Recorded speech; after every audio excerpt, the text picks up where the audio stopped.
राजस्थान में सोमवार से नामांकन प्रक्रिया शुरू हो चुकी है, लेकिन कांग्रेस पार्टी के अभी तक 105 सीटों पर उम्मीदवार ही तय नहीं हो सके।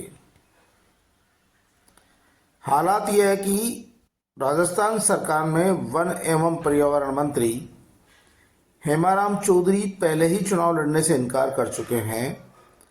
उनका कहना था कि वो उम्र दराज हो चुके हैं, ऐसे में उन्हें टिकट नहीं दिया जाए।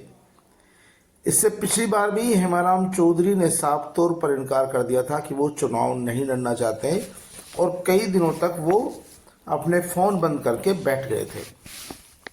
लेकिन नामांकन से कुछ दिन पूर्व हेमाराम चौधरी को टिकट दिया जाता है और हेमाराम चौधरी फिर बम्पर वोटों से चुनाव जीत जाते हैं। इस बार फिर चुनाव से पहले ही हेमाराम चौधरी ने साफ कर दिया कि वो गुढ़ा मलाने से चुनाव नहीं लड़ेंगे। उन्हें जनता ने बहुत प्यार दिया है और अब किसी नए चेहरे को मौका देना चाहिए। सचिन पायलट के कट्टर समर्थक माने जाने वाले हेमाराम चौधरी का यह बयान पार्टी के लिए कहीं न कहीं घातक सिद्ध हो सकता है, क्योंकि गुढ़ा मलाने से हेमाराम चौधरी लंबे समय से विधायक है और स्थानीय लोगों का कहना है कि टिकट तो हेमाराम चौधरी को ही दिया जाना चाहिए, लेकिन वो खुद चुनाव लड़ने से इनकार कर रहे हैं।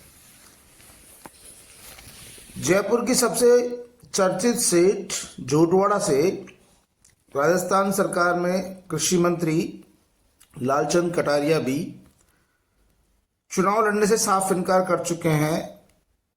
लालचंद कटारिया यहां से 2 बार विधायक रह चुके हैं, एक बार जयपुर ग्रामीण के सांसद रह चुके हैं, केंद्रीय मंत्री रह चुके हैं, राजस्थान सरकार में मौजूदा मंत्री है और मुख्यमंत्री अशोक गहलोत के नज़दीकियों में से एक है। लेकिन उन्होंने चुनाव से पहले ही इस बात का ऐलान कर दिया था कि वो इस बार चुनाव नहीं लड़ेंगे, उनके परिवार में से भी कोई चुनाव नहीं लड़ेगा। लेकिन संकट ये है कि झोटवाड़ा में भारतीय जनता पार्टी ने पार्टी के दिग्गज नेता और जयपुर ग्रामीण के सांसद पूर्व केंद्रीय मंत्री राज्यवर्धन सिंह राठौड़ को टिकट दिया है, तो उनके सामने कांग्रेस पार्टी मौजूदा विधायक और राजस्थान सरकार में मंत्री लालचंद कटारिया को ही चुनाव मैदान में उतारना चाहती है।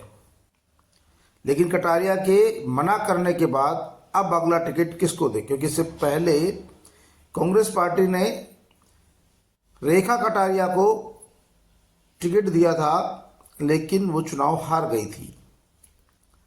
और इस बार तो कटारिया साफ कह रहे हैं कि वो अपने परिवार में से भी किसी को टिकट दिलाना नहीं चाहते। ऐसे में कांग्रेस पार्टी की ओर से मुकेश वर्मा का नाम चर्चा में है। मुकेश वर्मा कुमावत समाज से आते हैं और जयपुर जिले में कुमावतों की अच्छी संख्या में आबादी है, लेकिन कुमावत समाज का झुकाव भाजपा की तरफ रहता है। अधिकांशतया कुमावत समाज भाजपा का ही वोट बैंक माना जाता है। ऐसी स्थिति में कांग्रेस पार्टी मुकेश वर्मा को टिकट देकर किसी तरह का रिस्क नहीं उठाना चाहती। यादव समाज से हरीश यादव भी यहाँ टिकट के दावेदार हैं। यादव समाज के लगभग 30,000 वोट है, लेकिन यहाँ पर जाट समाज सबसे ज़्यादा है, जाटों के वोट भी सबसे ज़्यादा है। ऐसी स्थिति में कांग्रेस पार्टी लालचंद कटारिया का टिकट काटकर किसी तरह का जोखिम नहीं उठाना चाहती है। लेकिन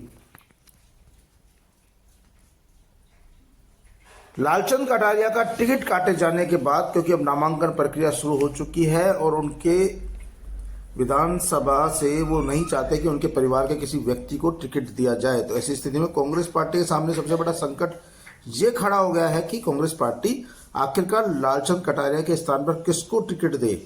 जातीय समीकरण भी साधना है, सीट भी जीतनी है। लालचंद कटारिया, मुख्यमंत्री अशोक गहलोत, पार्टी आला कमान, राजस्थान के प्रभारी सुखजिंदर सिंह रंधावा और गोविंद सिंह डोटासरा को अपनी मन की बात बता चुके हैं कि वो इस बार चुनाव नहीं लड़ेंगे और उनके परिवार का कोई सदस्य भी चुनाव नहीं लड़ेगा। ऐसी स्थिति में आज से नामांकन शुरू हो चुका है, लेकिन कांग्रेस पार्टी तय नहीं कर पा रही है कि आखिरकार झोटवाड़ा से किसे चुनाव मैदान में उतारा जाए। हालांकि चुनाव लड़ने वालों की फहरिस्त बहुत लंबी है, लेकिन फिर भी क्योंकि अब राज्यवर्धन सिंह राठौड़ सामने है, तो हल्का नाम देना पार्टी के लिए भारी पड़ सकता है। ऐसी स्थिति में कांग्रेस पार्टी इस अंतर्कलह से जूझ रही कि आखिरकार उनके जो मंत्री है, जो मुख्यमंत्री अशोक गहलोत के खास सिपह सालार रहे हैं, वो चुनाव लड़ने से क्यों पीछे हट रहे हैं। लालचंद कटारिया के लोगों का कहना है कि अब उनका ध्यान आध्यात्म में लग गया है, वो आध्यात्म की ओर जाना चाहते हैं, लेकिन अभी लालचंद कटारिया की उम्र भी ऐसी नहीं है कि वो आध्यात्मिक की ओर जाए, क्योंकि अभी तो मुख्यमंत्री अशोक गहलोत, वसुंधरा राजे और तमाम जो बड़े नेता हैं, वरिष्ठ नेता हेमाराम चौधरी जैसे, उनसे भी काफ़ी उम्रदराज नेता है, उनकी भी अभी आध्यात्म की ओर जाने की इच्छा नहीं है। तो आखिरकार लालचंद कटारिया जी का ऐसे मन कैसे उद्वेलित हो रहा है कि वो सन्यासी बनना चाह रहे हैं और चुनाव नहीं लड़ना चाहते हैं। कांग्रेस के लिए नए सिरे से यहाँ पे मंथन करना होगा, नए सिरे से विचार विमर्श करना होगा। फिलहाल तो कांग्रेस पार्टी उन्हीं को मनाने की कोशिश में जुटी है। दूसरी ओर कटारिया समर्थकों का कहना है कि जिस तरह से लालचंद कटारिया ने इलाके में विकास कराए हैं, काम कराए हैं, चाहे बिशनपुर का पानी लाने की मांग हो, चाहे सड़क, बिजली और सीवरेज का काम हो, तमाम जो काम कराए, उस हिसाब से लालचंद कटारिया को ही चुनाव लड़ना चाहिए और वही पार्टी के लिए मुफीद साबित हो सकते हैं। कांग्रेस पार्टी के कार्यकर्ता भी इस बात पर अड़े हुए कि लालचंद कटारिया को ही टिकट दिया जाए, लेकिन लालचंद कटारिया चुनाव लड़ने से पीछे हटकर कांग्रेस की मुसीबत बढ़ा रहे हैं। झोटवाड़ा सीट को लेकर भारतीय जनता पार्टी भी चिंतित है, क्योंकि यहां से आशु सिंह सुरपुरा समेत एक दो लोग निर्दलीय हाथ पैर मार रहे हैं। वहीं पूर्व मंत्री रहे, मौजूदा पूर्व जो विधायक हैं राजपाल सिंह शेखावत, वो भी तगड़ा विरोध कर रहे हैं और इसके बावजूद भी लालचंद कटारिया का चुनाव लड़ने से इनकार करना, पीछे हटना समझ से परे है। कांग्रेस पार्टी के कार्यकर्ताओं का कहना है कि पार्टी आलाकमान और मुख्यमंत्री अशोक गहलोत लालचंद कटारिया पर दबाव बनाएं और चुनाव लड़ने के लिए उन्हें तैयार करें। कांग्रेस पार्टी यहां से निश्चित तौर पर जीतेगी, लेकिन जब कटारिया का खुद का ही मन नहीं है तो आखिरकार जो सेनापति खुद है उसका ही मनोबल कमजोर है, उसी का ही मनोबल गिरा हुआ, तो फिर आखिरकार वो भारतीय जनता पार्टी के युवा और प्रभावी नेता से कैसे टक्कर लेगी। जहां तक हेमाराम चौधरी की बात है तो हेमाराम चौधरी भी वर्तमान में मंत्री हैं और मंत्री नहीं बनाए जाने पर वो बिदक भी गए थे, नाराज भी रहे थे। कई दिनों तक उन्होंने पार्टी के खिलाफ मोर्चा भी खोल दिया था। अब जब हरीश चौधरी के स्थान पर हेमाराम चौधरी को मंत्री बनाया गया था, तब से वो लगातार सक्रिय भी थे, काम भी कर रहे थे, लेकिन वो पिछला चुनाव भी नहीं लड़ने की बात कह रहे थे, इस बार भी नहीं चुनाव लड़ने की बात कह रहे हैं। ऐसा नहीं है कि कांग्रेस पार्टी में हेमाराम चौधरी के स्थान पर टिकट लेने वालों की संख्या कम है या वहां टिकट लेने वाले नहीं है। टिकट लेने वाले बहुत है, लेकिन हेमाराम चौधरी का स्थान कोई नहीं ले सकता है, क्योंकि वो लगातार चुनाव जीत रहे हैं और जनता में उनकी सीधी पकड़ है। जनता जब वो टिकट नहीं लेने की बात करते हैं तो उनके पैरों में गिड़गिड़ाती है, रोती है और कहती है कि हेमाराम चौधरी को चुनाव लड़ाया जाए, ऐसा उनका जलवा है। ऐसी स्थिति में हेमाराम चौधरी का चुनाव लड़ने से इनकार करना पार्टी के लिए भारी पड़ सकता है।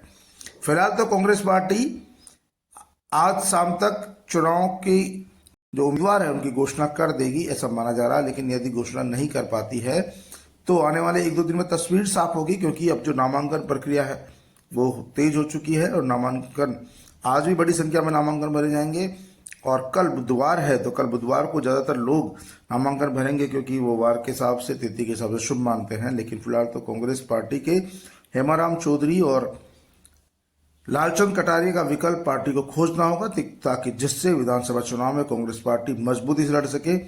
कहीं ऐसा तो नहीं दोनों नेताओं को हारने का डर सता रहा हो और हारने के डर से पहले ही मैदान छोड़ दिया हो। लोगों का यहां तक भी कहना है, भाजपा नेताओं का आरोप है कि दोनों ही नेताओं को लगता है कि वो चुनाव हार जाएंगे, इसीलिए वो उन्होंने चुनाव नहीं लड़ने का फैसला किया है। लेकिन वस्तुस्थिति तो दोनों ही नेता जानते हैं और पार्टी आलाकमान जानता है कि वो क्या करेंगे।